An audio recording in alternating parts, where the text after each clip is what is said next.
All right, guys, welcome back to the Crypto Show with me, Chris, and Danny, your two hosts for the evening on the Logos Radio Network on 90.1 FM. And, of course, if you can't tune us in there, tune us in at thecryptoshow.com. And we are about to have our first guest, Ladar Levison, and as I mentioned in the first segment, in studio to join us to talk to our guest is Cody Wilson of Defense Distributed. Cody, how's it going? Hey, thanks for having me. Glad to have you as always. Thanks for being on the show. A real pleasure. And with us today is Ladar Levison of LavaBit. Ladar, are you there? Yep, I'm here. Great to have you on. How you doing? Good. Yourself? Doing excellent tonight. So, but until recently, really the past week, and I regret to even say this to admit my ignorance, I was not familiar with your sort of circumstance, but I found it really fascinating as I delved into researching it. And so as we kind of get into that, go ahead and introduce yourself. Give us your background and your education before you started LavaBit. Oh, my grades come back to haunt me all these years later. Well, you don't have to give us your GPA or anything. Don't worry. I graduated from Southern Methodist University here in Dallas, Texas. An excellent school. SMU is one of those schools where it's got a great regional reputation. So the farther away you get from Dallas, the less well-known it is.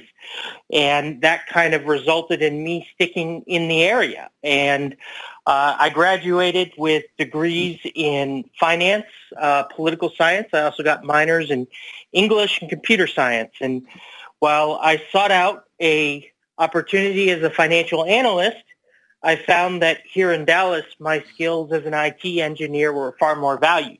So I quickly ended up working for a VoIP company, then as a system engineer in the financial sector, and eventually going on to start LavaBit and serving as a consultant.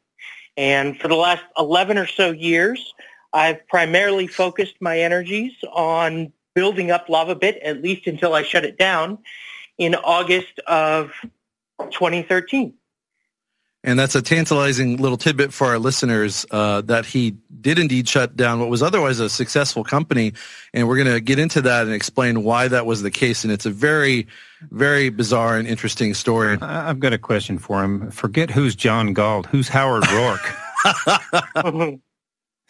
Yeah, I am a much bigger fan of the Fountainhead than I am of Atlas Shrugged. Myself included. Really? And, I've only ever read Atlas Shrugged. I haven't read The Fountainhead yet. Why is that, actually? It's a central character. It's shorter. It's a central character. He's more believable. He's easier to identify with. And in Ladar's situation, it's a perfect comparison. It's a fine piece of cinema, too. Yeah. It's also, it is. If you don't hurry, you can watch it. Yeah, the movie's excellent. Especially the after party. If you have the DVD that tells the story of the control that Ayn Rand actually had over the movie and the way she had direct input. Yeah. Oh, wow. Yeah. See that's pretty fascinating. The speech at the end was the only reason that it stayed word for word is because she would not let it go. And wow. And then I believe it was the main actor. I can't even remember his name now. Anyway. He took a deal for that movie. The only way he would do another movie is if he got to do this movie. So he was extremely interested in doing this movie. Okay. I'm still researching this. I think we're doing our listeners a disservice. I think I should give at least a 30-second recap of what the Fountainhead is so people know. Yeah, please. Right. Great idea. Okay, excellent. It's effectively a story of an up-and-coming architect who refused to do things just because they had been done that way before. And that resulted in him pushing the boundaries of architecture in this fictional world. And one of the projects he took on was building this low-cost housing project in a way that would be economical for the people who live there, but still give them a high quality of living. Unfortunately, it was a government contract, and because government contracts tend to be biased towards people with certain sort of proclivities, he liked the project so much, he agreed to do the work, but let one of his peers actually take the credit for it. Long story short, the project gets built. They accept the offer from Keene, his colleague. The project gets built, but once construction starts, other architects come in and want to sort of put their fingerprints on the project. It's not that they have better ideas. It's just that they want to basically feel like they contributed something to the project. And this sort of weak-willed person who was acting as the purveyor of the project, or the person in Rourke's place, didn't really have the will to resist. So the project gets perverted, and Rourke comes along and decides that rather than see his work be perverted into something that is what he considers an obscenity, he decides to blow up the building before anybody can move in. Yeah. Wow. I already see, very obvious plot and philosophic parallels. One of my with favorite Ayn Rand quotes comes from there. I think it's... what is it? I don't build to have customers. I have customers to build, or clients, as they say. Right. I like that. That's really good. I think my favorite, and maybe it's a little simple, is from Atlas Shrugged. Check your premises. So I think that's so key. Well, I like that. I need to read The Fountainhead. I've been meaning to do that. I actually have a copy of it somewhere. And I like the fact that he's an architect, because that kind of makes it a sort of a symbol of a more universal idea. And I like the fact that he was building a basically low-cost housing project in a market way, because it's always, especially from the left, it's that no one can afford things like medical care or housing unless the government provides it. And it's just the exact opposite. It's the market that provides better quality and lower prices if unimpeded in its function by the government. And so that's pretty awesome. Well, and real quick before we get into your own story, go ahead, since this is also appropriate to you, because you basically went galt, as they say, by shutting down your company. Go ahead and give our listeners, too, a quick rundown of Atlas Shrugged and what going galt is. Going galt, I guess, would be the refusal to work for somebody who doesn't appreciate that work.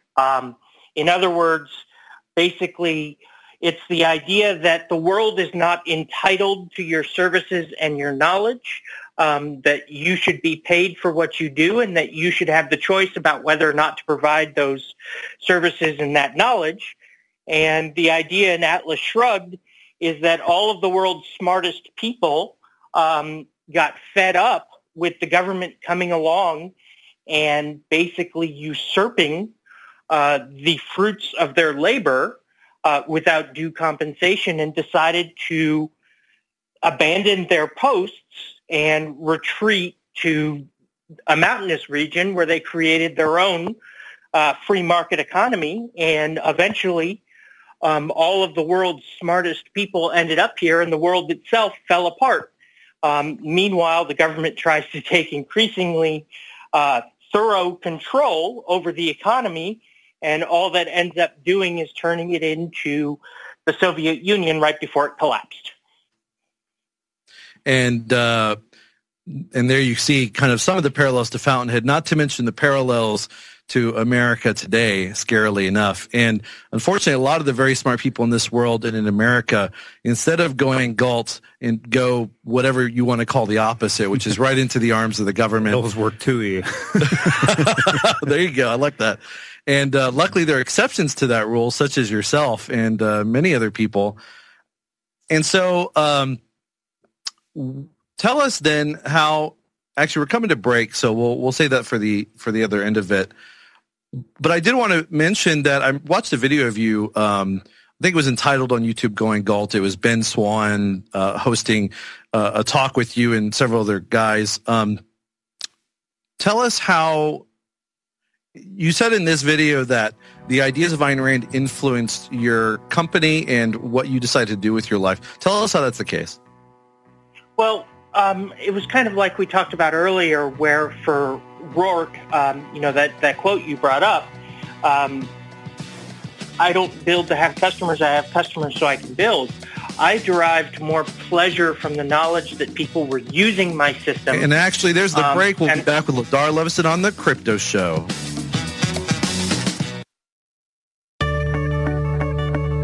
Cash used to be king, but now, could it land you in jail? Several countries, including the U.S., are clamping down on paper money. I'm Dr. Catherine Albrecht, and I'll tell you about the attack on cash in just a moment. Privacy is under attack. When you give up data about yourself, you'll never get it back again. And once your privacy is gone, you'll find your freedoms will start to vanish too. So protect your rights, say no to surveillance, and keep your information to yourself. Privacy, it's worth hanging on to. This message is brought to you by StartPage.com, the private search engine alternative to Google, Yahoo, and Bing. Start over with StartPage. Could cash disappear? The U.S. already jails citizens for large, unreported cash transactions. Mexico wants to outlaw cash purchases of real estate and high-dollar items. Spend 1,500 euros in Greece or 5,000 euros in Italy as of 2011 and risk prison. Cash and civil liberties are inseparable. In a cashless society, bureaucrats can control how you spend your money, and that could have a chilling effect on freedom. Dissenters could one day wake up to zero bank balances. Unpopular groups could become penniless, and the overweight might be limited to fat-free foods. So let's all use cash and fight to preserve it. Our freedom depends on it. I'm Dr. Catherine Albrecht for StartPage.com, the world's most private search engine. What are you thinking? Micro plant powder with iodine and probiotics for a total body detox for around $10 a month. HempUSA.org has 12 formulations of micro plant powder for absorbing and removing toxins from your kidneys, liver, blood, lungs, stomach, and colon, and feel better than ever. It alkalizes, oxygenates, kills parasites, does the job of 10 products. That saves you space, time, and money. Call 888-910-4367 only at HempUSA.org. Rule of Law Radio is proud to offer the Rule of Law Traffic Seminar. In today's America, we live in an us-against-them society, and if we, the people, are ever going to have a free society, then we're going to have to stand and defend our own rights. Among those rights are the right to travel freely from place to place, the right to act in our own private capacity, and most importantly, the right to due process of law. Traffic courts afford us the least expensive opportunity to learn how to enforce and preserve our rights through due process. Former Sheriff's Deputy Eddie Craig, in conjunction with Rule of Law Radio, has put together the most comprehensive teaching tool available that will help you understand what due process is and how to hold courts to the rule of law. You can get your own copy of this invaluable material by going to ruleoflawradio.com and ordering your copy today. By ordering now, you'll receive a copy of Eddie's book, The Texas Transportation Code, The Law versus the Lie, video and audio of the original 2009 seminar, hundreds of research documents, and other useful resource material. Learn how to fight for your rights with the help of this material from ruleoflawradio.com. Order your copy today, and together we can have the free society we all want and deserve. Live Free Speech Radio, LogosRadioNetwork.com.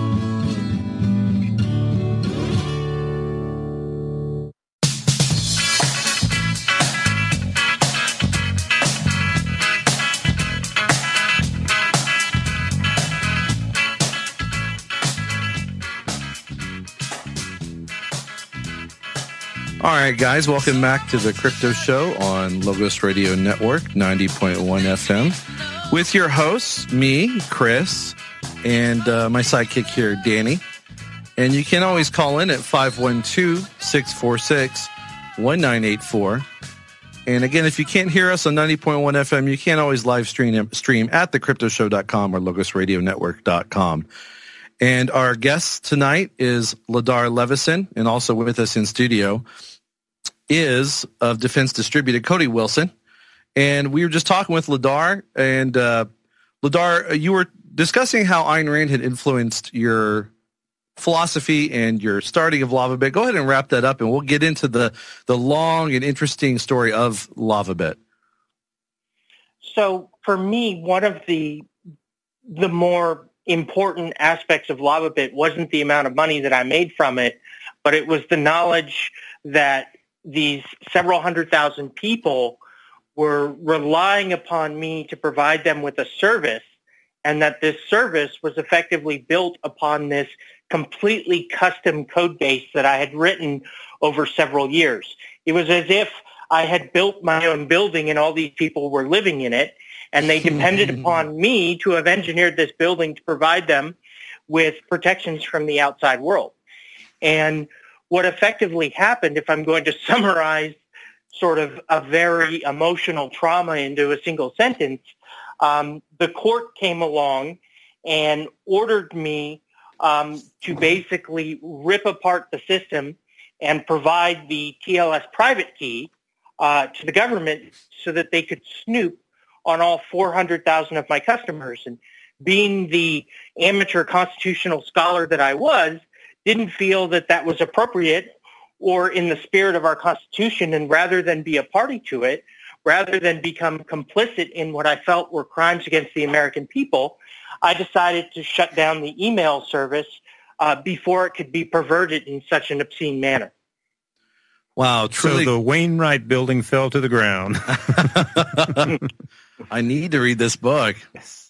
That's fascinating and crazy. And so what was the government looking for specifically when they asked you to do this? So one of the novel aspects of my system was this feature that I offered to my paying subscribers, which would allow them to encrypt their messages on disk. I'm sure all of your listeners know that we're moving towards an increasingly interconnected world where more and more of our information is being stored and processed in the cloud.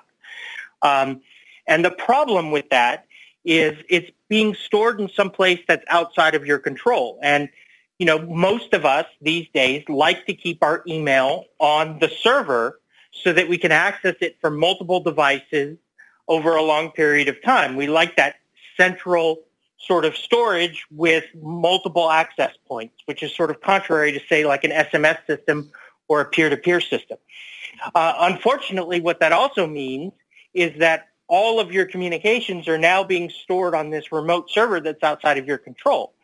And as I saw the developments back in 2004, as I was reading about the Calix case in New York, back then we didn't know who was behind it, but this is the case involving NSLs, I sort of came to this realization within the very early days of when I had started what was then called Nerd Shack, that I could sort of be put into this constitutional crisis, so to speak, where I would have to pick between defending the Constitution or going to jail. And I was afraid that I would pick going to jail. So I put my engineering cap on and I designed this system that would effectively encrypt messages when they arrived in such a manner that from that point forward, they could only be accessed if you knew the plain text of the user's password.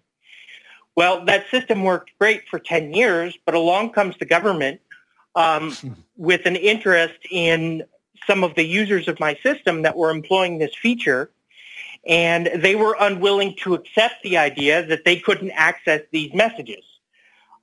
So what they decided to do was basically take this crazy interpretation of the law, and I could get into, I didn't fully understand what they were saying back then, but I certainly do now, and convince the judge that I should turn over my TLS private key, which would allow them to sit in the encrypted channel between my users and my server, pretending to be me, intercept said password, and therefore get access to all of those messages. The only problem was it wouldn't be targeted in any manner because they wouldn't know which connections were coming from the suspect. They would be, by the very nature of the system they were employing, have to conduct surveillance on every single user.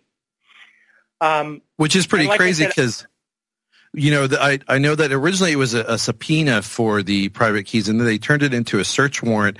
And just on its face, they're not just, even if they are ostensibly looking for one person or a small number of people, the fact that they would then gain access to everyone's, I think you had 400,000 subscribers, accounts on your service.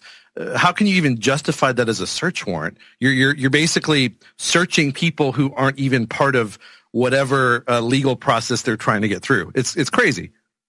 Well, it's even more complicated and crazy than that. As disturbing as what they were asking for was, it was even more disturbing how they went about asking for it. And we probably don't have time to get into the details, but I found out later after they admitted to me that they were going after passwords, that all they were really authorized to collect was metadata.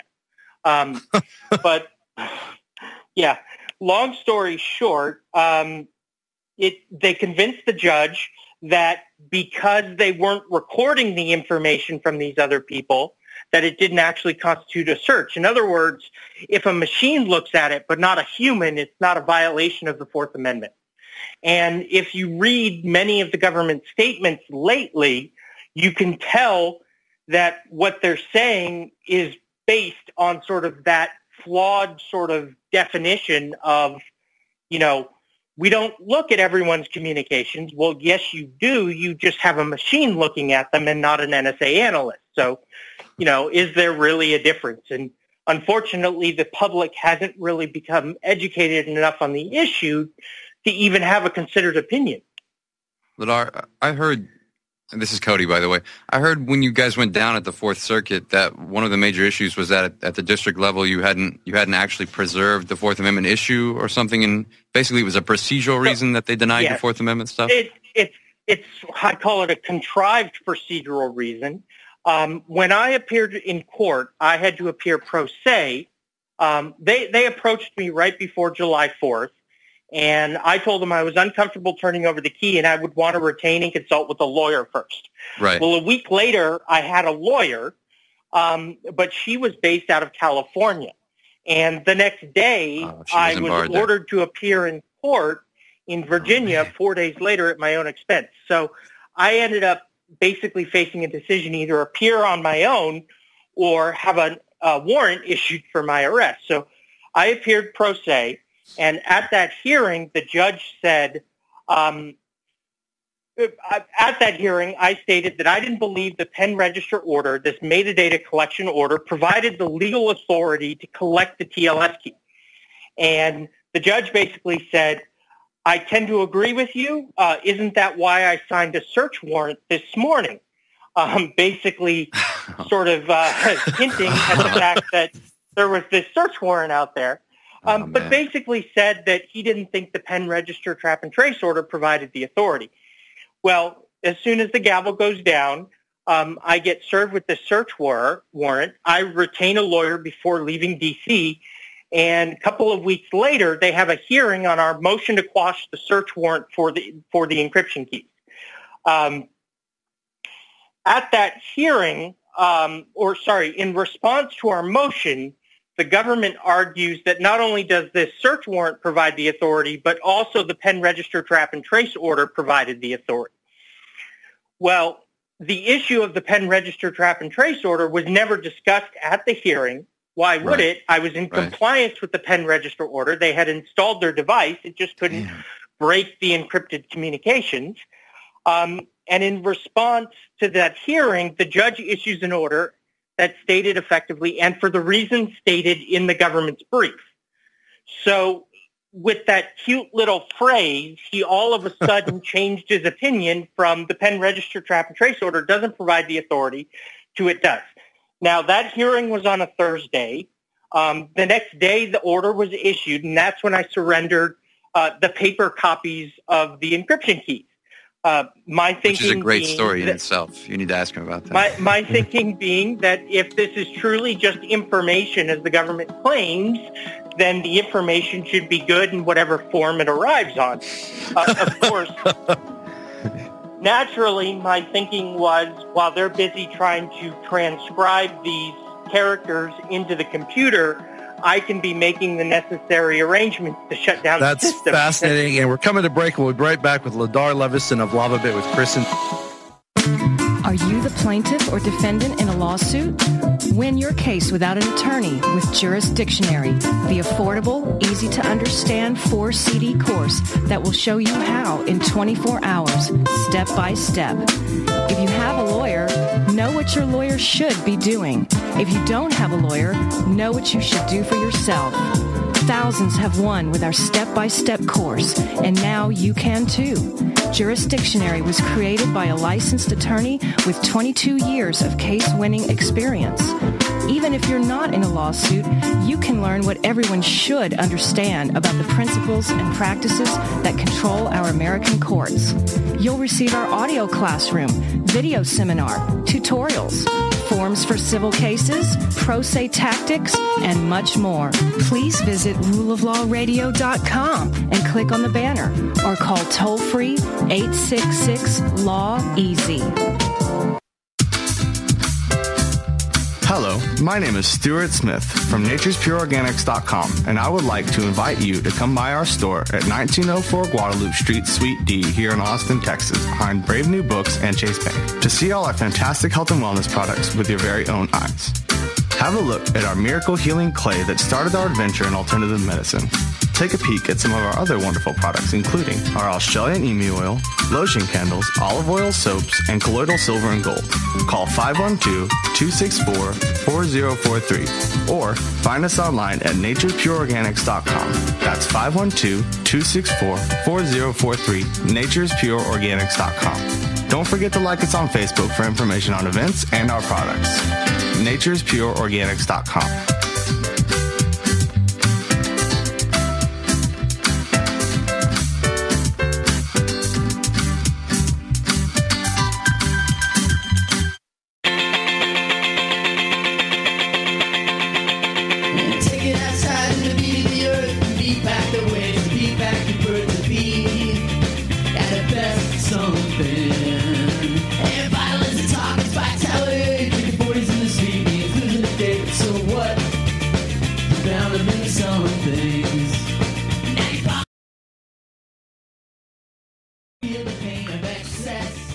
Guess what, boys and girls? It's the Crypto Show on Logos Radio Network. You can tune in on 90.1 FM Sundays and Wednesday nights from 8 to 10.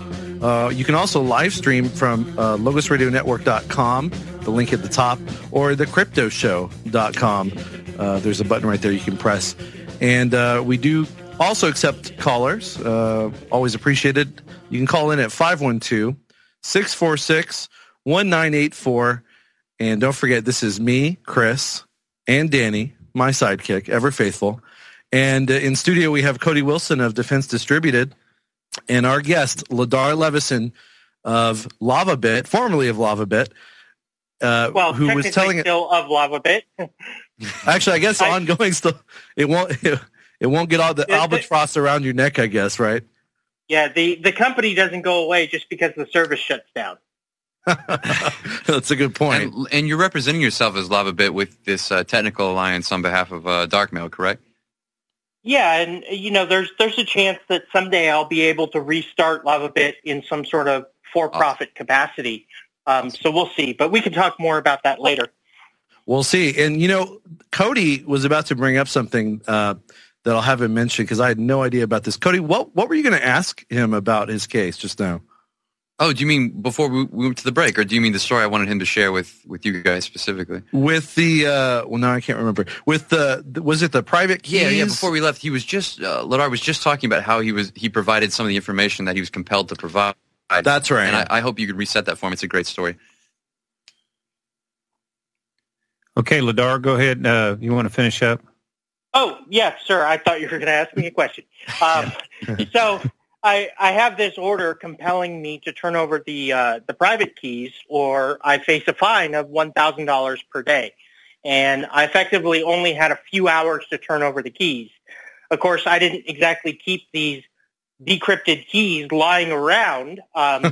The only decrypted copy of the keys that I actually had at that time that I could even provide in such a short period were the paper copies that I had prepared before my trip to D.C.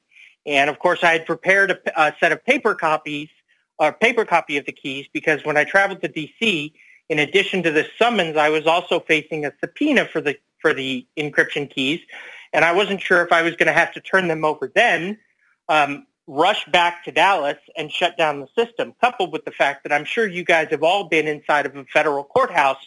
You're not exactly allowed to bring electronic devices inside. So if I was going to be traveling, the only way I could guarantee that these keys stayed on my person at all times was if I had a paper copy of them. So long story short, I had this all set, so it seemed natural for me to turn this envelope over to them and, of course, begin the process of shutting down the system gracefully. Well, this was a Friday, and I guess the FBI agents who had hounded me at this point for approximately 6 weeks didn't feel like spending the weekend entering the keys into the computer. Can't say I blame them. Of course, me being the engineer that I am, I selected a font that I knew would not only not OCR well, but wouldn't photocopy very well. So I imagine they tried faxing the paper to D.C. so that the investigators in D.C. who were in charge of the case could spend the weekend typing them in, and quickly realized they wouldn't come through the fax machine. That's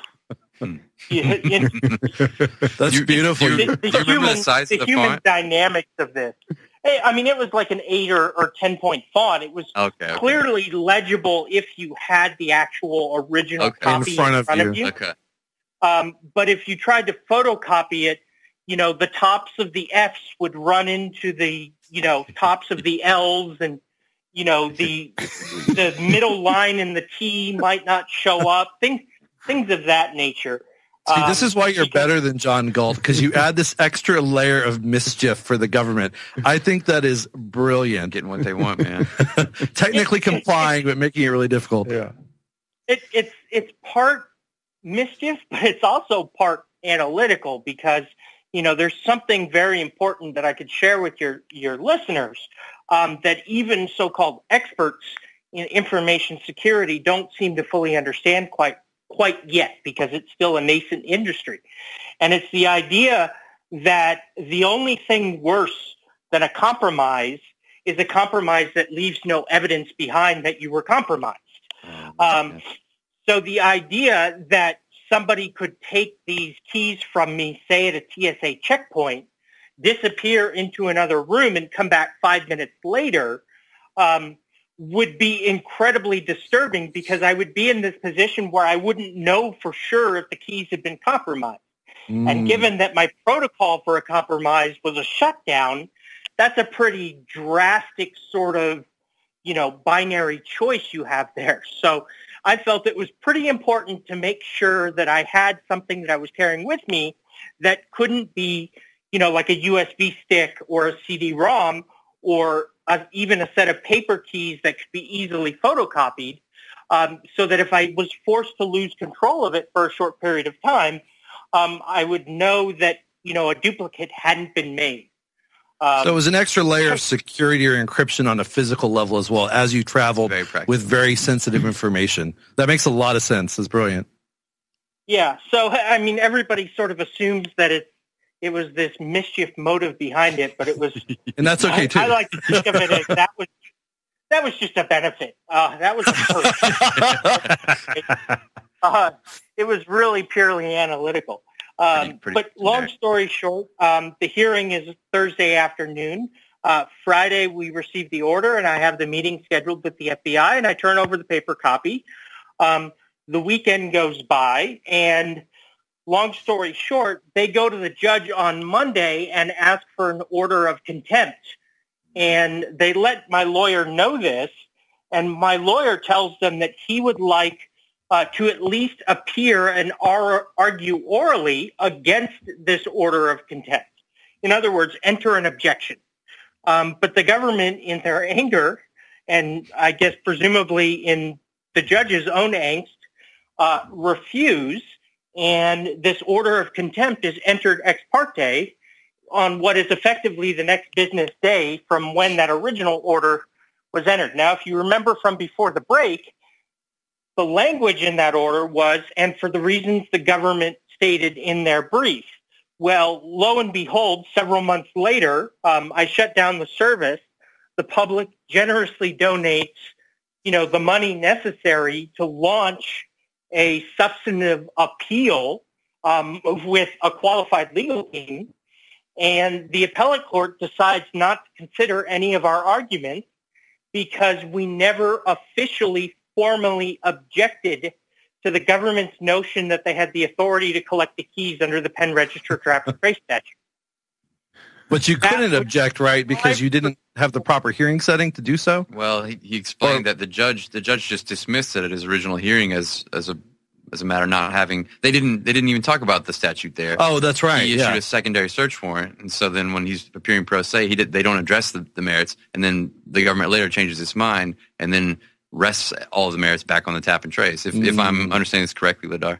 Yeah, so my lawyers, who didn't get a copy of the transcript of my pro se hearing until several days before our appeal brief was due, had no idea what was said at that hearing.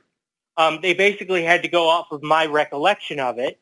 And, of course, they argued purely at that point against the search warrant because that seemed like that was the only matter at hand at that stage. This whole issue of the pen register trap and trace order seemed secondary to us until, of course, that order got entered. But again, my legal team didn't pick up on the fact that there was this suddenly new legal argument that the court had decided on in the one day that we had between when I was, ordered to turn over the keys and when I was actually held in contempt. So we were never given truly an opportunity to object. But, of course, if you read the appellate court's decision, they sort of acknowledge the dates of the various events in their recounting of the facts. They leave off the fact that the contempt order was issued ex parte and then say basically because I never objected, I have no grounds to, argue on the merits of the case at this stage. So there you have it. Just for the clarification of the audience, and really even my own clarification, the ex parte, is that a reference to the fact that you were considered a third party to the case? No, ex parte means that the government went before the judge to get the order of contempt without opposition. In other words, my lawyer was not allowed to appear and object to that order of contempt, even verbally. The judge basically granted an audience to only one of the parties in the case. That's what it means. I see, because I should be more familiar with legal matters than I am. It's kind of like judgments in absentia. It's just like the government comes to the government and you don't get to show up to talk about what they're going to do to you.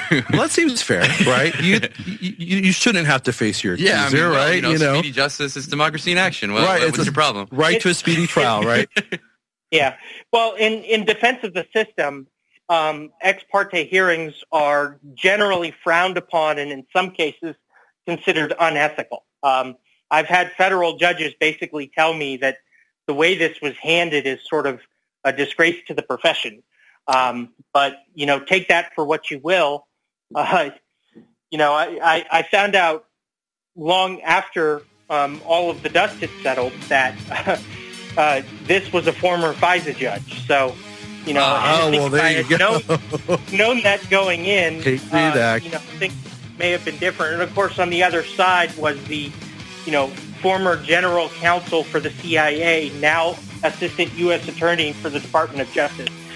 So, there's no conflict of interest or anything right there, obviously. Deck is so stacked, man. They've got that deck so Sounds like another recent case, huh? I know, right? Albrecht. And I just want to mention, too, you say that, for what it's worth, another judge commented and said that it was a disgrace to the profession. And that's certainly definitely the case. But I will say there's a sort of rule that I just came up with in my head, which is that for the exceptions to the propriety of government behavior, they eventually become the rule. Anyway, we'll talk more with Ladar Levison on the other side of the break on The Crypto Show. Did you read this? Chicago just became the murder capital of America. I don't understand. It's been a felony to have a gun since '95. I thought that was supposed to prevent murders, not increase them. Criminals will always find a way to get guns, while the rest of us are just left defenseless. Chicago authorities have seized over 75,000 firearms since 1995. And now, Chicago's murder rate is twice as high as New York City. Tonight, while you're asleep, criminals will be at work. Not in Kennesaw, Georgia. In 1982, our city passed a law requiring every household to have a gun. It terrified the criminals, and our violent crime rate is now 75% below the national average. We sleep well here in Kennesaw. Americans who own guns prevent over 1 million violent crimes every year and save lives. Get the facts. Visit armedandsecure.org. That's armedandsecure.org. You're listening to Texas Liberty Radio, TXLR.net.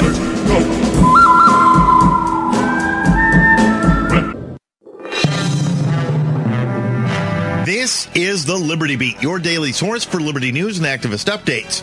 Online at thelibertybeat.com. I'm Brian Hagan with your Liberty Beat for Wednesday, February 25th, 2015. Gold is trading at $1,209. Silver at $16.64. And Bitcoin is trading around $238.19. Today's Bitcoin price brought to you by ExpressCoin, the fastest and most reliable way to buy Bitcoin. Buy Bitcoin today at expresscoin.com. Looking to promote your business or cause to tens of thousands of loyal listeners? For a limited time only, the Liberty Beat is offering you the chance to say big while spreading your message. It's simple. Just sign up for 3 months of advertising and get your 4th month free. Don't miss this unique opportunity. To sign up and get your 1 month cost-free advertising gift, just visit thelibertybeat.com/advertise and use coupon code GCN in the Describe Your Company section. In the news, an investigation by The Guardian has revealed the Chicago Police Department has been using a warehouse as a black site to illegally hold suspects without access to family, attorneys, and where they're subject to beatings. The facility is located in Chicago's Homan Square and has been used as a workstation for special police units. The Guardian interviewed lawyers and former detainees who revealed several facts, including detainees being kept out of official arrest databases, shackled for extended periods of time, and denied access to attorneys for 12 to 24 hours. Some suspects were as young as 15 years old. One man was found unresponsive while at the facility's interview room. He later died. In honor of the launch of the new and improved SovereignLiving.com, each day this week, the Liberty Beat is bringing you a simple survival tip that just might save your life. Here's John Bush. Own firearms and know how to use them safely and proficiently. Purchase a shotgun and handgun and learn to use them in defense of your home. Acquire a rifle and learn to shoot with accuracy in defense of your family and property. It helps to learn from a friend or family member or take a course in self-defense and firearm safety. Firearms are a very serious tool as they have the ability to take a person's life. Always practice the 4 firearm safety rules. Number 1, always act as if your weapon is loaded. Number 2, be aware of your target and what lies behind your target. Number 3, always keep your finger off the trigger until you are ready to fire. Number 4, only point your firearm at something you are willing to destroy. The Liberty Beat is sponsored by CoinArch, offering innovative trading solutions for Bitcoin. Do more than just buy and sell Bitcoin. Use long and short positions to profit in rising and falling markets and boost your returns through leverage. Visit CoinArch.com and sign up using coupon code MAX and get free brokerage for the first 7 days. That's CoinArch.com. This is the Liberty Beat for Wednesday, February 25th, 2015. Check out the website at thelibertybeat.com.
All right, guys, welcome back to the Crypto Show with Chris, that's me, and Danny, my sidekick.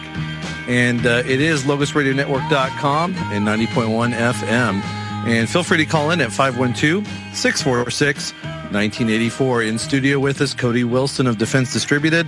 And on the line is Ladar Levison of LavaBit. And Ladar, keep going with what you're saying. And like what I was asking over break, and Cody, feel free to bring up that case that you were. Okay, so before we went to the break, or really when we were into the break, we were discussing, this is more for the edification of the audience, how the government has this running narrative of why you have no expectation of privacy when a company collects your information, no expectation of privacy when things are collected in bulk. And anyway, Ladar was talking about that because they relied upon the doctrines, in this case, Smith v. Maryland, for how they railroaded him. And he was explaining to us just exactly what was going on there. So in the Smith v. Maryland case, they basically went to the phone company and connected this device to a person's telephone line, and it looked a lot like a seismometer. It was a drum with a little needle that when you picked up the phone and current was traveling through the line, the drum would spin, and as the tones or pulses would go over the line to dial the number, the needle would move, thereby recording both the number that was dialed and the amount of time that the person talked on the phone for. And the case was about whether or not you need a search warrant to collect this information, and the Supreme Court came back and basically came up with this sort of the Smith v. Maryland doctrine, which effectively says that for information that is collected throughout the normal course of business, in other words, information that you share with a third party freely in order to receive a particular service, it's not necessarily subject to Fourth Amendment protection. And in this case, the argument was, well, the phone company records what number you dial and how long you talk for during the normal course of business so that they can bill you later. And then the second principle that they came up with in this doctrine is the question of whether or not there is a reasonable expectation of privacy. And they had to ask this question based on existing case law. And the answer was no, because you share this information freely with a third party, like I said.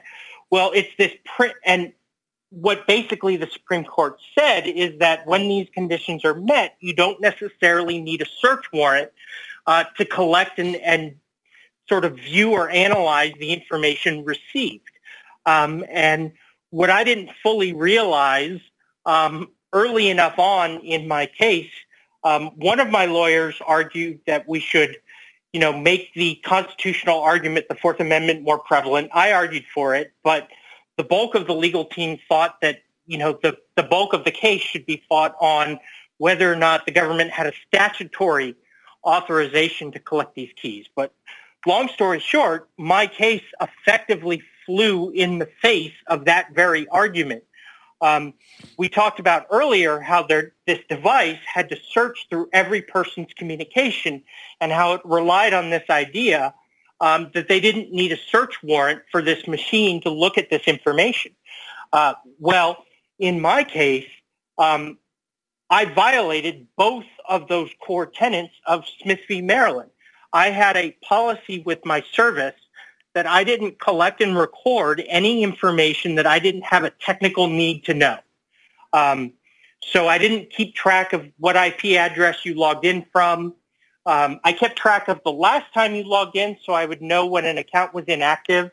But that was about it. I didn't keep track of who you communicated with, et cetera, et cetera. Basically, the vast majority of this information that they were authorized to collect under the Pen Register Trap and Trace statute. So, the government's argument was, well, we have the right to this data, and because we have the right to it, we are entitled to collect the keys so that we can install our own device and receive the information. And there's a tangential story there, but, I didn't know to argue against that at the time. Coupled with what I said over the break, which is the second facet of it, is there a reasonable expectation of privacy? And at least, I don't know about you, but I'm of the opinion that if encryption doesn't create a reasonable expectation of privacy, then what the hell could? Right. Ladar, I don't want to exhaust your patience on this, man. But what you've described is obviously so outrageous to the audience and so compelling in its detail that I have to think that if you were to maintain LavaBit as it is now and try to relaunch under similar terms, wouldn't you necessarily have standing and be able to make a facial constitutional challenge of basically, wouldn't you be able to challenge something if you just posited it again? So the issue with sort of appealing the circuit court's decision to the Supreme Court, effectively filing a petition for, I can't pronounce this word, so I'm just going to say a cert petition, is that the Supreme Court has a very long-standing tradition of not hearing cases that have been decided by a lower court on procedural grounds. It's just they feel that they're only going to consider substantive matters, and that procedural issues are sort of the purview of the lower courts. And I could get into why they think that. It's actually kind of fascinating if you're a legal scholar, but probably not all that interesting for the audience. Well, Ladar, I'm not asking if you would appeal the decision of the appeals court, but rather, in fact, if you could actually just sue the government with a facial constitutional challenge that you believe that you can't operate this new business that you want to relaunch because of these prejudicial and ultimately reasons that suffer from these constitutional infirmities. So if you can't just open up and sue the government. They would argue that, first of all, the order has since expired. Right. There was no reason to renew it because the business was shut down. So therefore, I'm under, no existing obligation that would prevent me from relaunching the business. God, I'm starting to sound like a lawyer. In other words, in order for me to have standing on this issue and to argue it effectively, I would need to wait for them to come along and demand the keys a second time. And if there's any sort of lucky thing that came out of this that was in my favor, it's the fact that this particular case took place in a criminal court in the Fourth Circuit, Eastern District of Virginia, and not at the FISC. So, really? The there's Fifth a very is worse. good. No, not the Fifth. The Fifth is better. The FISC, the Foreign Intelligence Surveillance Court. Yeah, of course, the surveillance court. Gotcha. Because then you couldn't even talk about it, I guess, right? In that case, I wouldn't even be, even if I lost, I wouldn't be allowed to talk about it. I'd be subject. I wouldn't even be able to acknowledge that I had a case. Technically, I couldn't. In this case, I wasn't allowed to acknowledge that I actually had a case. I always had to refer to my very amorphous legal battle when I was giving interviews. And the only reason I'm able now to really reveal what I am able to reveal is because the appellate court came back and said, we're not going to deal with this case under seal, and unofficially through back channels basically told the district judge to unseal it. And they have effectively at this point unsealed pretty much everything except any information regarding who they were going after. Yeah, I was going to ask you about that because from what I read, you had been under gag orders just in this kind of conventional court proceedings, and so those have been lifted is what you're saying. Most of them, with regards to this specific proceeding. Gotcha. And like you said, if you were in that FISC court where it was even more restrictive, I mean, God help you to try to get anywhere with any kind of case. And so just to clarify and recap real quick. So I can share a piece of information with you as long as you promise not to ask me how I know it. Go ahead. Promise. We all promise. When you are dealing with a warrant issued out of the FISA court, a FISC warrant, which is classified, you are legally not allowed to share it with your lawyer unless you, A, get permission from the FBI, and B, they run a background check and issue a security clearance to said lawyer. Wow. So is J. Edgar Hoover still alive, apparently? Is it more restrictive, but it's, I mean, we talked about a stacked deck in the Eastern District of Virginia. The FISC is far worse. Sure. Wow. That's like, they get to pick and choose who your lawyer will be. Like, oh, no, that guy's no good. That guy's no good. Here, use our guy. It speaks for itself, right? You're not going to get this to your lawyer. It's obviously it makes sense from their perspective, but it's baffling they can get away with, denying you a lawyer because you're a third party, and then denying your ability to communicate material information to your lawyer in a case against you. I mean, all in the name of the law. What is the law, by the way? Right? What is the law? Well, why is it the name of that? Theater, all in the name of the law. It'd be one thing if we can just admit it's the pure exercise of a condensed power, Yeah. But no, all in the name of upholding constitutional legal process. You're right, like you were saying, to kill the Constitution to save it. Go ahead, Ladar. My theory on this is that over the course of the last 200 years, our government has gotten very good, very intelligent, very smart about the ways in which they go about violating the Constitution. They've learned how to manipulate the system in such a way that when they do violate the Constitution, it's very difficult for anybody to do anything effective about it. And when they do, they often have to risk their own liberty to do it. And that's precisely because they came up with this brilliant idea, which is when they violate the Constitution, they make it illegal for anybody that knows about the violation to tell anybody else. So all of a sudden, you're in this situation where you know about a violation of the Constitution, but you have to go to jail in order to tell somebody. Wow. Well, Ladar, I don't know if you got the memo, but don't you know the government's too incompetent to find its way out of a wet paper bag?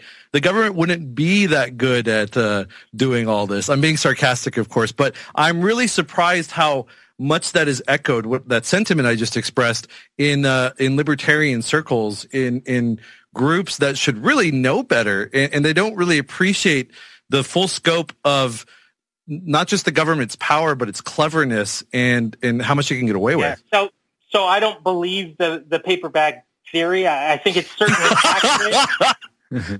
I think it's certainly accurate at scale. When you talk about sort of the Veteran Affairs Administration, DB or whatever. Or you talk about the DEA or the TSA. But the bottom line is when you have organizations that are this big, they're bound to attract at least a handful of smart people. I mean, we don't know precisely, but between 40 and 50,000 people work directly for the NSA. That doesn't include civilian contractors. You have to imagine that at least a handful of them are rather intelligent. And, of course, the same thing goes for the lawyers at the Department of Justice. That's absolutely true. I mean, intelligent people are going to be drawn to the government because it's the source of power. And we're coming to break, and we'll be back with Ladar Levison.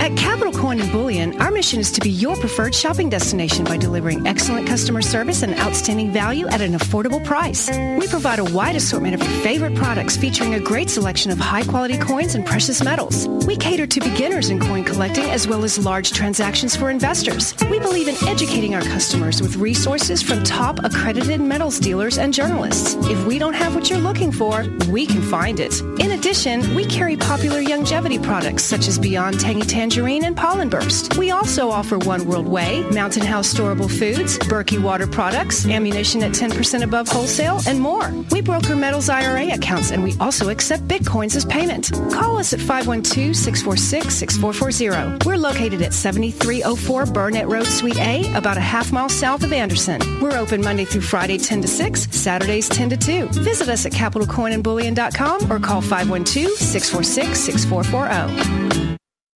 Chances are you've heard of My Magic Mud, but have you used it? Thousands of people are blown away by the clean and healthy feeling they experience after just one use. Here's what Harlan Dietrich, owner of Brave New Books, has to say about the product. Hey everybody, this is Harlan Dietrich, owner of Brave New Books. Just want to tell everybody about My Magic Mud. I use the product and it makes my teeth feel clean and healthy. I think it makes them stronger, and I got lots of customers that come in and say the same thing. You can pick yours up at Brave New Books. If that wasn't enough, Dr. Griffin Cole, DDS, who's been featured on the Alex Jones Show, loves it too. Hi, I'm Dr. Griffin Cole, and I got to tell you, I really love this Magic Mud product. Because charcoal is so absorbent, it's very effective at taking off all the sticky plaque and debris that gets stuck on our teeth every day. I highly recommend My Magic Mud. If you haven't yet experienced My Magic Mud, it's never too late to brighten your smile and strengthen your teeth. Get your jar of My Magic Mud today at Brave New Books, located at 1904 Guadalupe Street, or order online today at mymagicmud.com.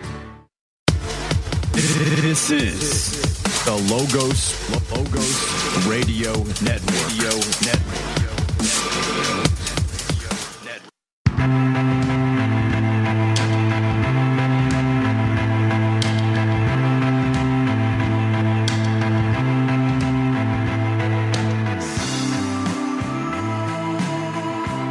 Guess what? It's the Crypto Show on the Logos Radio Network, 90.1 FM, thecryptoshow.com, and you can call in. Sure, I thought it was American Idol. No, I'm sorry. It's actually Dancing for the Stars. We're both wrong. Okay. No, this is way more interesting and way more important than Dancing with the Stars or American Idol.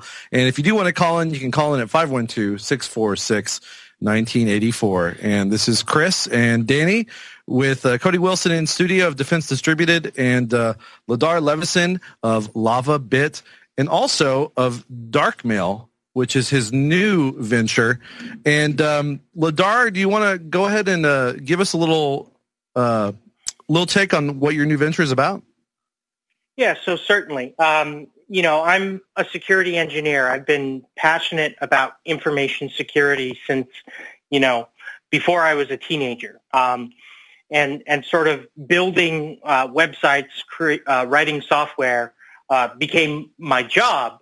But security was always my hobby. I like to say that when I started Nerd Shack, which became LavaBit, I was trying to build a system that none of my friends could break into. So I understood what the flaws in my design were when I built it 10 years ago. But I was restricted at the time by the protocols that were in place. I had to work within the bounds of the system that existed at that time. Obviously it would have been better if the encryption of the message was being done on the user's device instead of on the server, but that requires creating a new set of protocols. And 10 years ago, I was afraid that even if I managed to build a working prototype, nobody would notice, nobody would listen to me, and more importantly, nobody would bother to invest the time, effort, and resources to support it on their end. And of course, you'd end up with a system that wouldn't be that effective if I was the only person using it. That's sort of the cart before the horse problem with cryptography. It's you can build the most secure system in the world, but if you're the only person who uses it, then it's not all that useful. So I ended up in that situation. Well, after I shut down the service, I sort of found myself with a lot more free time than I was expecting, and a whole lot of knowledge about email, cryptography, and information security. And I was attending the Privacy and Identity Information Conference in Seattle. I think that's the name of it. I apologize if I got it wrong. And I ran into the folks at Silent Circle, chief amongst them, John Callis, who's one of the principal engineers, along with Phil Zimmerman, of the PGP standard.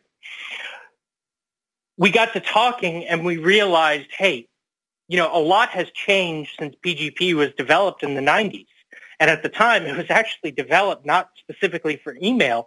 It was developed as a generic or general purpose asymmetric cryptography system that just happened to be very useful for email. We realized that we could solve the usability problems of PGP. We could effectively bring end-to-end encryption over an asynchronous communications channel to the world and make it occur automatically. It would be a challenge, at least to do it securely, because there's this principle that the more automatic you make something, the easier it is to fool the automation into doing something it's not supposed to. But we realized we could. So, I partnered up with them, and for just over the last year, I officially kicked off the project March 1st of last year. We did the Kickstart fundraiser at the end of 2014, but because of my court case and everything else, logistically, I wasn't able to get it kicked off until March 1st. So we started building, engineering the standards, the protocols, the software that we need to bring this end-to-end encryption model and make it function transparently and automatically for the average user in the vast majority of cases. One way of thinking about it, and forgive me because from an engineering standpoint it's not a good analogy, but from the average user's perspective it should be, we wanted to make it as easy as it was when we added the S to HTTP. You add that S, and all of a sudden HTTP is magically secure. So we wanted a system that I hope will be you upgrade your software, and all of a sudden you're speaking end-to-end crypto with all the people that you email with. So you wanted to have as little of that trade-off that you mentioned between convenience and potential vulnerability to hacking or whatever, to compromise. Yes, exactly. Precisely. And, as I've studied this problem far more thoroughly over the last year, it's impossible to get all the way to the extreme end on security without compromising functionality. And what I ended up doing with the dark mail design is sort of identifying 3 modes of operation and giving them labels that what I consider to be sort of defined points along that spectrum of functionality and security. And the mode that's in the middle, the mode that I'm targeting the most effort at, is what we call cautious mode, where all of the encryption is done on your own device, but you still rely upon your service provider to handle a synchronization role. If I were to give you another poor analogy, I would compare it to sort of a cargo ship that is carrying a lot of faceless containers across the ocean. It has a bunch of containers, but it has no idea what's in them. All it has is a label on the outside that tells it which port to drop it off at. And that's effectively what I'm creating for email. So, Ladar, I'm just thinking in terms of hypotheticals here. We've got an attacker. Let's say it's someone like the NSA or maybe someone with less capability. Now what? They need to go after a person's device more than they need to go after the service. How does it change the dynamic from an age like when we had LavaBit? Like, what have we gained and what are we now on guard against? Well, if the user, and let's just assume for a moment that they're operating in cautious or what we call paranoid mode, where all the encryption is actually done on the user's device, you're correct. They would have to actively compromise the user's device and steal the decrypted key directly off of that device. And then it really comes down to, as Snowden would say, the endpoint's defenses. Right. So you sort of decentralize where the government or whoever would need to, that they couldn't just come to you, say, and then do what they did with LavaBit and demand your private keys in order to access everything. They would have to actually infiltrate the computer of the end user. Exactly. What I tell people is that, LavaBit wasn't about eliminating surveillance. Darkmail isn't going to eliminate surveillance.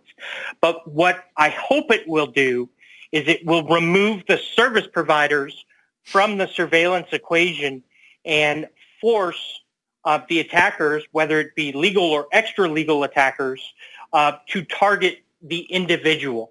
And then it's a question of the Second Amendment. How good are you at protecting yourself? It gets back to physical security from electronic security. I like that. And I want to point out that this... I was going to say it's not 100% physical. Well, but I mean that. Ironically, I guess it's allowing a little more from of that taking the whole network. I mean, speaking of Second Amendment, yeah.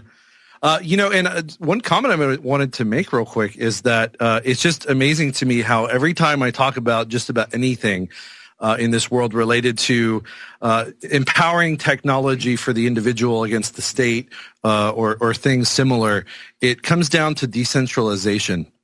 Whether it's your dark mail or it's Bitcoin, peer-to-peer, or it's Cody Wilson. Let's do a quick exercise. Let's go around the microphone, and I want to hear everybody's definition of the word privacy in 1 or 2 sentences. Cody, you go first. Oh, man. Okay, privacy. I can't divorce myself from the common law definition. Just the expectation that other people, or privacy is the state of being secure in your thoughts, and that that you are not listened in upon, that you have some even perceived interiority to yourself, which is guarded against from other people's, depredations. All right, this that is was Danny. much longer than 2 sentences. But Oops. Danny, Oh, this is Danny. I put tinfoil over the windows.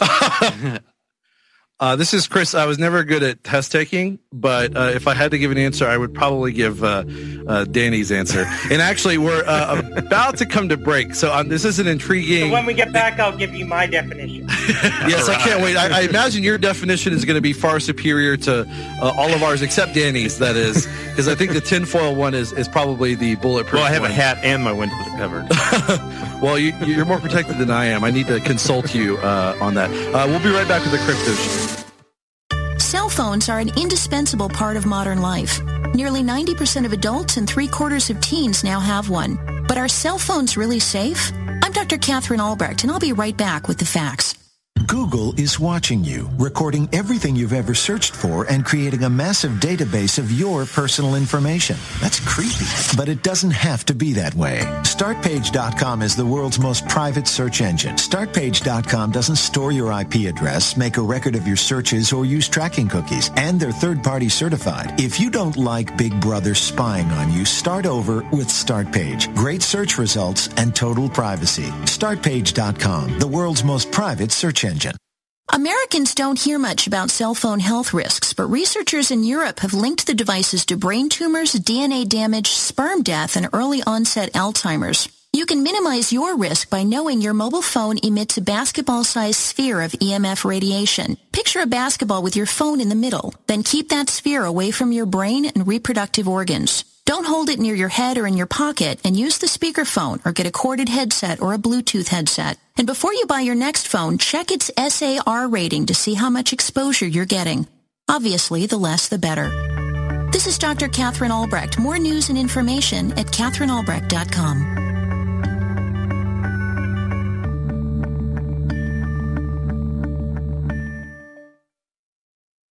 This is Building 7, a 47-story skyscraper that fell on the afternoon of September 11th. The government says that fire brought it down. However, 1,500 architects and engineers concluded it was a controlled demolition. Over 6,000 of my fellow service members have given their lives. And thousands of my fellow first responders are dying. I'm not a conspiracy theorist. I'm a structural engineer. I'm a New York City correction officer. I'm an Air Force pilot. I'm a father who lost his son. We're Americans, and we deserve the truth. Go to rememberbuilding7.org today.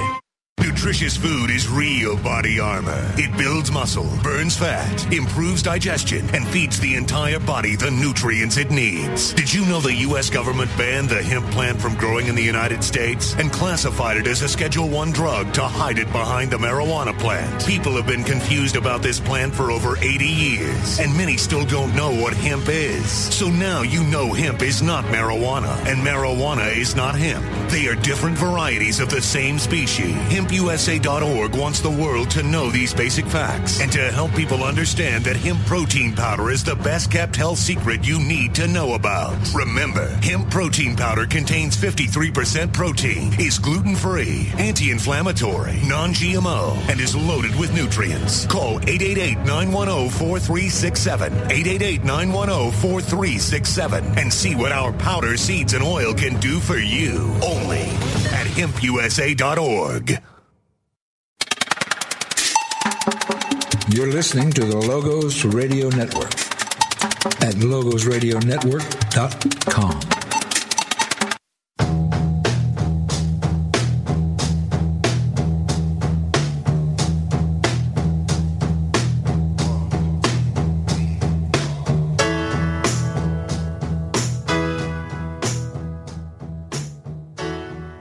All right, you're in the final half hour of the Crypto Show on Logos Radio Network with me, Chris, and Danny, and our guests in studio, Cody Wilson of Defense Distributed, and not in studio, Ladar Levison.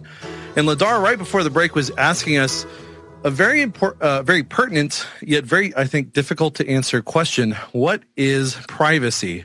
Now, I think we actually hit upon the answer with Danny's response, which is a tinfoil hat and tinfoil covering. But let's just humor Ladar and see what his definition would be.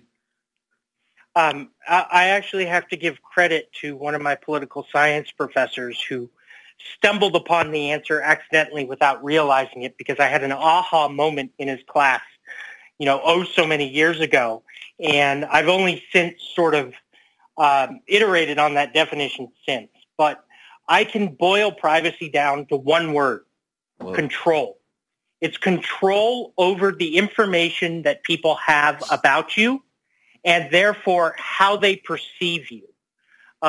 When you lose that control, you lose the ability to control how people perceive you because they gain the ability to learn things about you that you didn't intend for them to know. And that is a very sort of invasive violation of your own sort of personal psychology, your own personal psyche. I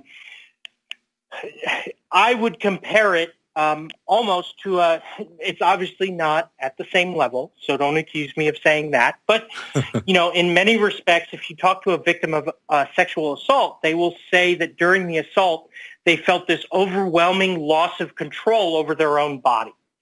Well, you could almost think of this sort of mass invasion of our privacy as a mass sort of mental sort of rape and pillage of the American psyche, because now all of a sudden we as a population are losing control over both how the government, corporations, and other people perceive us. I think that's a great definition, actually.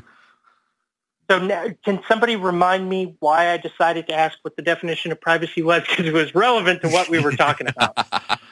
I'm trying to think. It was. We were talking about darkmail, but it was in response to something I was saying. I'm trying to remember. There was even another related word that I used that seemed to, I think, cue you, and then I don't remember what it is. I wish I had a better working memory, unfortunately. I know we were discussing about the trade-off in your service between convenience and security, and kind of finding that right middle ground there. Well, just on that point, darkmail is truly about giving you more control over the privacy of your messages. By encrypting it only to a specific person's key, you're ensuring that only that person has the ability to view that message unless that person chooses or explicitly or inadvertently to give up control over that key. Oh, and I don't know if I remember now what I was talking about, and maybe this is what sparked it, maybe not, I don't know. But I was discussing the sort of beautiful trend that I was seeing, and I don't have any special insight. Obviously, a lot of people are seeing this, but of the decentralization of things, whether it's your darkmail service, whether it's Bitcoin peer-to-peer, whether it's 3D printing and Cody's Liberator, that sort of thing. Why is decentralization so empowering? It has to do with the definition of privacy, because by decentralizing, we're returning control to the individual. Ladar, can you tell us, or whatever you feel permitted to, but can you tell us about the state of the product right now? Yeah, so when I embarked on this project, the first thing we had to do was sort of define what problems we're going to solve. Because I started with a very simple idea. The idea that I could go out to somebody's SMTP server and look up their PGP key. Very simple, very elegant. But as I got deeper into the problem, I realized that solution wouldn't work as I defined my goals. And my goals became, automating the key management issues that we deal with when it comes to end-to-end encryption. So creating, finding, rotating, destroying your encryption keys, masking metadata, because we've learned in the last couple of years just how important that particular aspect of privacy is. And then 3, making the system resistant to manipulation by an advanced persistent threat. And as I got into that, I realized that I couldn't use something like PGP off the shelf. I kind of had to take the underlying technology and build the system around it. So in December, I published the first draft of a specification that covered 4 of the 5 major components of this system, the 3 data formats and 1 of the 2 protocols, and it weighed in at only like 104 pages. And it's probably a third of the way done. So, I'm making good progress on sort of providing that specification that I hope will eventually become an IETF standard for the Internet. At the same time, like I said, a year ago, I hired a couple of programmers, and they've been busy building or writing the code to support this new technology. Now, if you had asked me a year ago, I would have said by now I would have hoped we would have had a working client that could send an encrypted email from one person to another. And if I had shut myself off in an apartment with a lot of ramen noodles and bottled water, I probably would have that working prototype, but I wouldn't have any of the documentation and nobody would know anything about it. So I've kind of gone about it differently. So I'll say that the documentation, which is what I've been focusing my efforts on, is much farther along than the implementation, but we're just about at the point where we're going to have the different component libraries that you would need in command line utilities to kind of pull this system off. And we talked about funding earlier. I actually just started circulating a business plan with a few potential investors in the hopes that, I can raise a round of venture funding because I've realized that, I need a solid team of senior developers if we're really going to turn this into a slick client-server system that the average person can use and sort of feel like they can rely upon. And that's really what it's going to take to sort of unseat the dominance that is email today and, force the other providers, like I said, to invest the time and effort to sort of build this technology. I'm in the process of, I'm going to start tomorrow. I'm actually going to sequester myself, and I'm going to start on the next draft. I've been making edits all along, but I'm going to spend the next 10 days focused 100% on this next draft of the specification with the idea that there's an IETF meeting here in Dallas at the end of March, and I'm hoping to have a second draft of this specification ready to circulate at that meeting. That's excellent. And so perhaps I'm confusing it with something you said earlier. Was there a Kickstarter involved with this as well, or no? And if so, is that still ongoing? Yeah. I raised a couple $100,000. Congratulations. To sort of seed the development of this system. Feed the developers. That's the money that, I've lived off of. Well, all it's paid for in my case is the house that I'm living in along with the developers. I've actually foregone a salary for the last year. So part of the reason I need to raise money is because I can only go so long without paying myself, right? Respect your self-sacrifice, The money's gone towards paying the salaries of a couple developers that I've hired, and that's about to run out.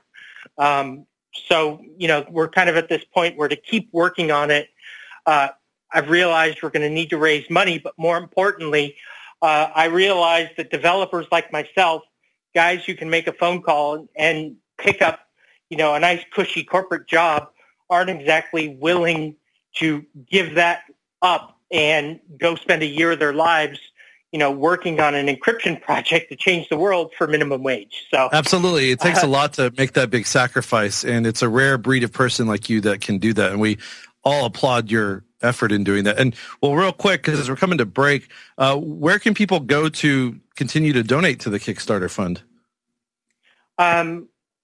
Darkmail.info. There's a link. Darkmail.info. Yeah, there's a link to a forum we have set up where people can provide feedback on the specifications.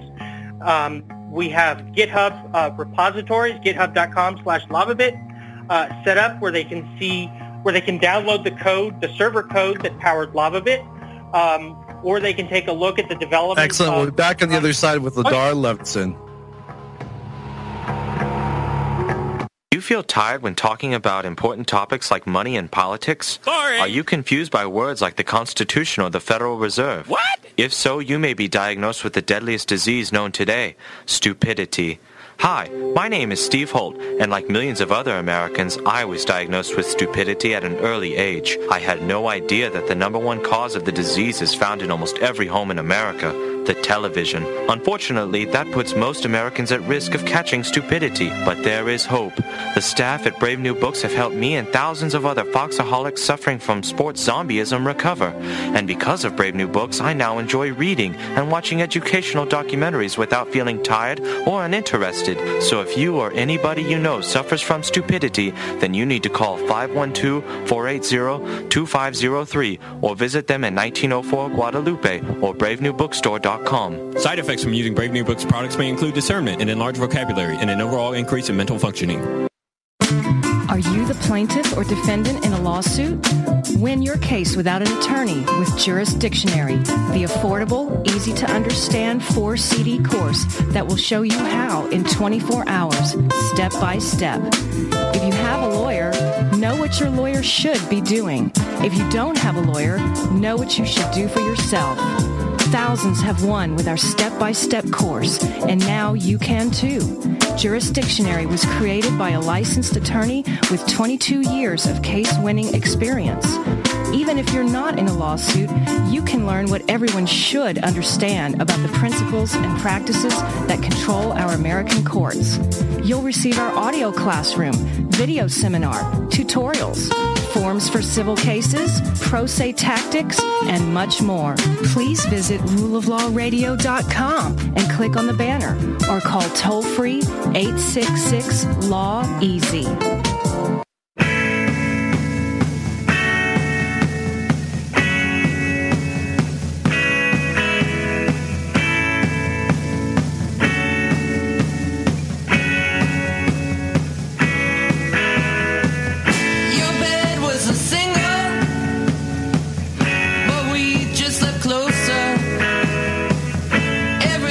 So simple.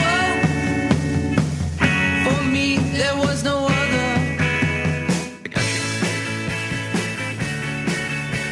All right, guys, the Crypto Show is back.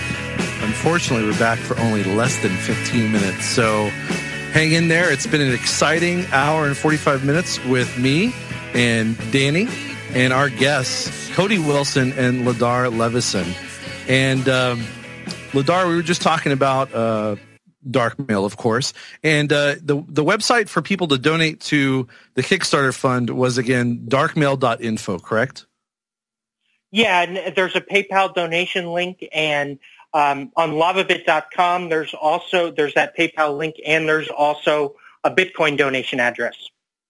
Excellent. And guys, get out there. I encourage you and donate to this, because it's not just about altruism and feeling good and helping your fellow human beings. It's about helping yourself and the people you care about, because this technology is vitally important. It needs to get out into the hands of the average person. Punch the man in the jejunum, right? And exactly. Watch your language on air, Danny. No, I'm just kidding. Yeah, and to strike back at the man, at the state, and keep him from being a predator on all of us. And real quick, I want to ask if it's relevant. I feel that it at least, vaguely is. What are your thoughts, Ladar and Cody too, on net neutrality and how does this relate to what we've been talking about? So my take on net neutrality is quite simple. We pay a fee for a certain level of service from our service providers, generally measured in megabits per second. And just because of the realities of networks and technology, they're not able technically to provide the number of megabits that they sell to their customers to every website. So they have to make choices. But that is such a key point.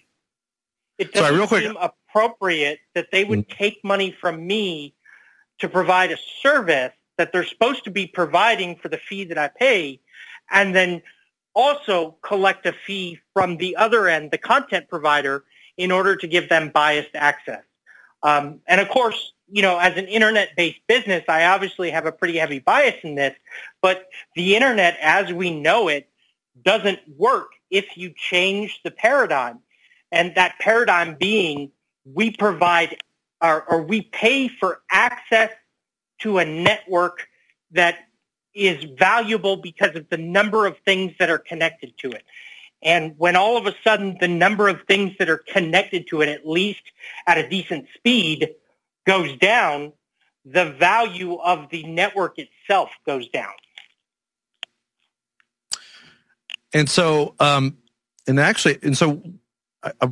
thought at first I knew where you were going with that, and I'm not the most technically minded person. So are you saying that, in fact, net neutrality is bad because it's going to impair the network? Or are you saying that it's necessary because, let's say, Comcast were to slow down a part of the network to somebody else, that would impair the whole network? And forgive me for a silly question. Do you mind just clarifying what you said?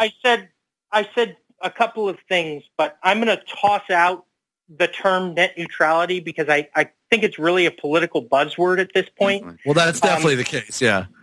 Because I will freely admit that I don't necessarily have a ready-made set of answers to the technical problems that I started my definition with, which is as network operators, Time Warner, Verizon, Sprint, AT&T, they have to make choices because their networks get congested. So what technical algorithm do they put in place to make decisions which result in certain levels of service? And what I don't like is the idea that basically these websites or that these service providers aren't able to provide the level of service that we're supposedly paying for, but at the same time they're profiting rather than being punished for that. They're profiting by basically holding the content providers at ransom. And what it's effectively doing is balkanizing the internet, where, you know, as a content provider, not only now do you need to pay for access to the internet, do you need to pay for bandwidth to a backbone, but now you also have to pay for that sort of quality user experience that you want your users to receive when they access it, even though supposedly they're paying for it already. And if you look at the internet itself in a very abstract manner, in a very generalized manner, what makes the internet valuable, sort of the law of networks, which is the more devices you have connected to the network, the more valuable that network becomes. And of course, the reason the internet has been so explosive is because of the explosive growth in the number of devices that are connected to it. And if all of a sudden not all of those devices can access every other device, what does that do to the overall value of the network? I see what you're saying, the fear of a reverse network effect, essentially. Cody, what's your take on what he was just saying? It's so funny because I almost interpreted Ladar's answer to still be a rejection of the paradigm. I actually did too. That's why I was kind of, okay. And maybe these are, I can't overcome my own biases, but I think Ladar is correctly identified. And first of all, his experience, and especially within this industry, is beyond compare here. Like, so, take this is coming from Cody Wilson, an amateur who shouldn't have an informed opinion. Mm-hmm. But basically, he's describing the problem of choice, which you recognize to be an economic pressure, which a scarcity issue, and how do you allocate those resources? And so, and then he's saying, well, it's unfair when the providers get to, in their advantaged positions, play both sides of the table. And though we recognize they have to make decisions, they're addressing this thing unfairly. And we had seen over the last few years attempts to address this kind of problem on behalf of the ISPs. Anti-dog eat dog law. But what I thought when you said net neutrality to begin with was the reclassification of broadband and wireless under the Title II regs, and I thought in the end Ladar was trying to say, well, but even though there's this problem, to change the entire paradigm to where we're all completely, we're all completely facing this. Go ahead. I was going to say, I look at the law, and more specifically the government, as a blunt instrument. Right. It's about as good at making changes to a system as a sledgehammer. So you really have to ask yourself, when you're evaluating the FCC's decision, if whether or not it's a good thing or a bad thing, is it all comes down to what they end up doing with this new authority, right? And like I said, I would be the first to admit, my suggestion for solving this problem technically, I don't think can be implemented technically given what we have today, which is, generally when you're making these priority decisions at a peering point, you're not looking at where the data is going. You're looking at where it's coming from, and generally your choices have to do with queues. And do you take the next packet? Do you round robin it? Take one packet from every incoming stream, right. Or do you give certain sources of that information? Do they get 2 packets through for every one that comes from everybody else? And really, what I think we need to do if we're going to solve this problem in a, quote, fair way is reverse the equation. The number of packets get through is determined by where they go, and the percentage of the overall bandwidth at that congested point comes down to your level of service. So if one person has a 50 megabit pipe that they're paying for and another person is paying for a 100 megabit pipe, and they're both trying to get data through a congested peering point, then the 100 meg connection should get 2 packets for every one that goes to the 50 meg pipe. So you end up with like a rationed share based on what the customer is paying. And like I said, that technology doesn't even exist because nobody thought about this problem in this way. Ladar, you described something untenable, prejudicial, and it advantages the rich and those who can pay more. And frankly, I think you should be sent to Guantanamo for your thoughts right now. Hey, in the last couple of minutes, can we ask? I got to respond to that by saying that if we're not going to have net neutrality, if we're going to have the contents be paying for access, then the consumer shouldn't have to also pay for access. So if the bandwidth is free. Yeah. Then you get to charge content providers. And this is, I wish we'd had actually more time than this little part of the last segment to discuss this. And I love this kind of debate. I will say, though, that one thing that was clarified, and it's funny how Cody and I were actually going along the same path at first. The key thing, though, that we can all agree on, and that's important, the first of any debate with anybody about this is that one of the main issues involved is the technologic and resource constraints involved in allocating the network, basically, right? And of course, the response to that is, various solutions, whether market-based or government-based or somewhere in between. But people forget that it's not so simple as, letting someone do this or that. There are also very real physical constraints involved in how this is done. Anyway, let's ask Cody one thing. Let's ask Cody. We only have a minute and a half left. Thing. Let's ask Cody something real quick. Carbon fiber, go. I got it. Don't you sweat it. I got that. So listen, I put out a bounty for a carbon fiber printer. I got it in 24 hours. All right. That's all you need to know. Oh, yeah. That's all you need to know. Thank you. All right. Wait, where can they learn? Where can anyone? That said so much. No, man, look, these new I'm world order. I'm actually afraid of what you could make with a carbon fiber printer and your 3D printer design. Well, I'll give you one guess about what I'm going to make, Ladar. You don't need to give me one. I already know.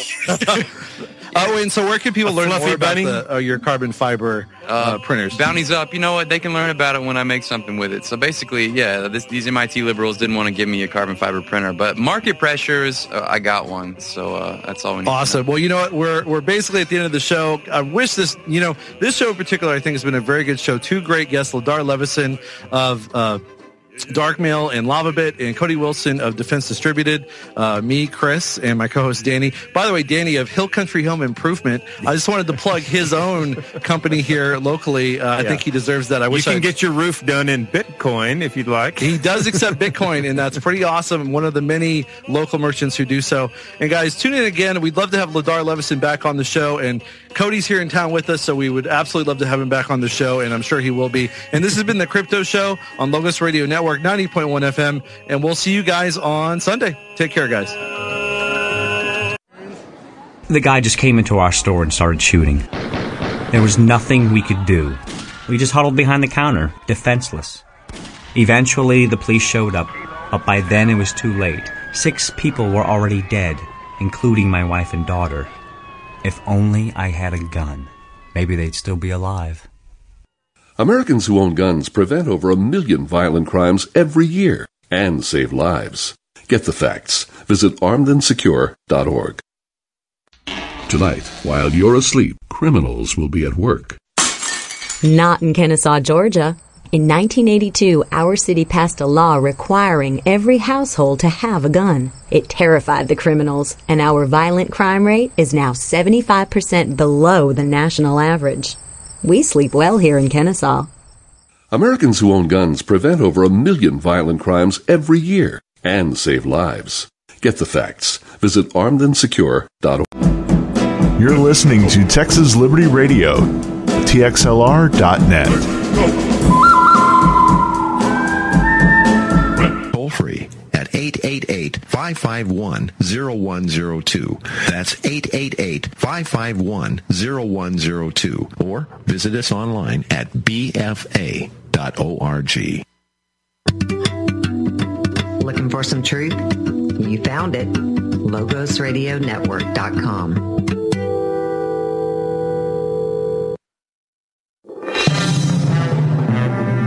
This is the Liberty Beat, your daily source for Liberty news and activist updates, online at thelibertybeat.com. I'm Brian Hagan with your Liberty Beat for Tuesday, March 3rd, 2015. Gold opened today at $1,212, up $5. Silver opened at $16.51, up 19 cents. And Bitcoin is trading around $271.31. Today's Bitcoin price is brought to you by ExpressCoin, the fastest and most reliable way to buy Bitcoin. Buy Bitcoin today at expresscoin.com.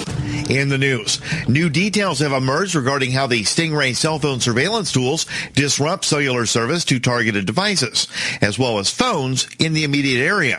The revelation came in the recent release of documents related to the use of stingrays in the state of Florida. In an application for a warrant, FBI Special Agent Michael Scamilla admitted the devices have the potential to intermittently disrupt cellular service to a small fraction of wireless customers in the immediate area. The surveillance device forces phones to downgrade from 3G and 4G networks to the less secure 2G network to intercept data being sent from the phones to cellular towers.